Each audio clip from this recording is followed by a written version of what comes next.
We are going to start with section 10.3 today. Now, section 10.3 talks about simplifying radical expressions. Now, the first thing we will look or talk about in this chapter is multiplying and dividing radicals that have the same index. So, again, by same index, we mean that both of them should be their square roots, cube roots, fourth root. You cannot multiply a square root with a cube root by this process that we're going to talk about. We'll come to that later. So let's go ahead and see how this will work. Now, let's say we have these two expressions here, square root of 25 times 9 and square root of 25 times square root of 9. So you can see in the first one, we're multiplying 25 and 9 under the same square root. And in the second one, we're taking the square root of 25 and multiplying that into the square root of 9.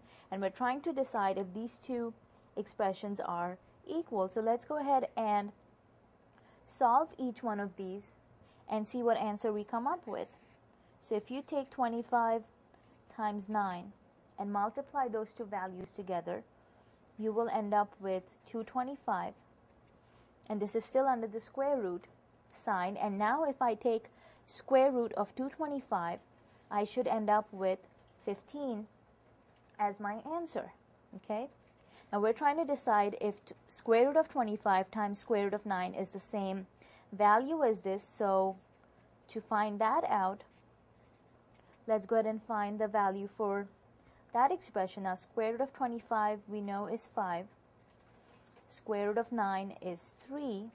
And when I multiply 5 times 3, I end up with 15 as my answer also. And so you can see that these two values are equal to one another. And this is basically an idea of how the product rule for multiplication of radicals is going to work. Okay, so let's go ahead and take a look at the product rule.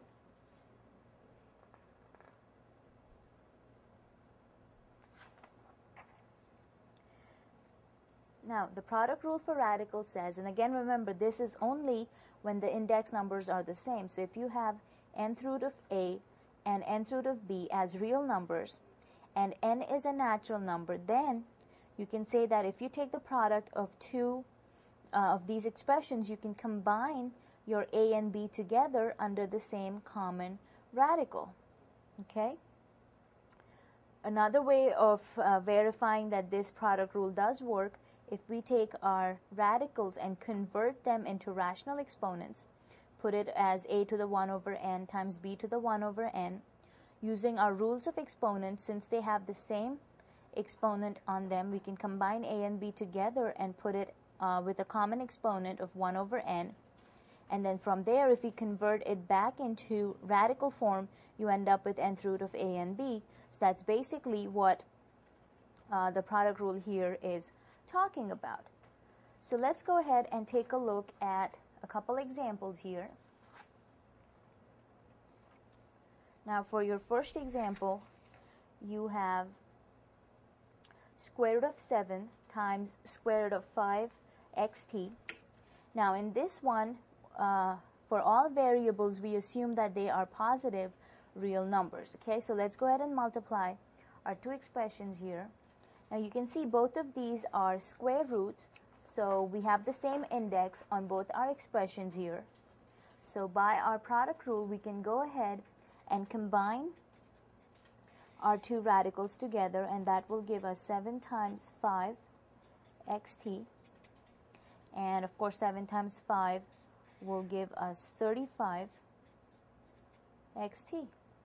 Okay? Now at this point, you would try and see if you can simplify it any further.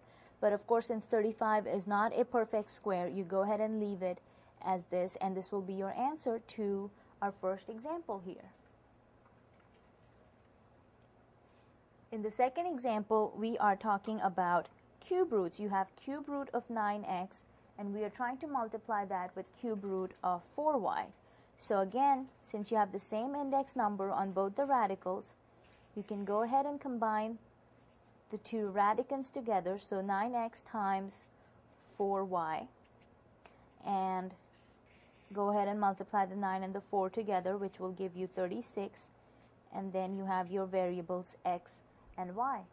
And again, you want to try and see if you can simplify it any further from here, but you cannot take the cube root of 36, so this will be your answer in the simplified form. So you can see it's pretty easy working with these products, these multiplying examples, as long as you have the same index on both the radicals. We'll look at another example here. Now here you have 4th root of 3y squared, and you're multiplying that with 4th root of 6y z. So let's go ahead, and again, since they are under the same have the same index value, you can combine them under the same radical, and we end up with 3y squared times 6yz.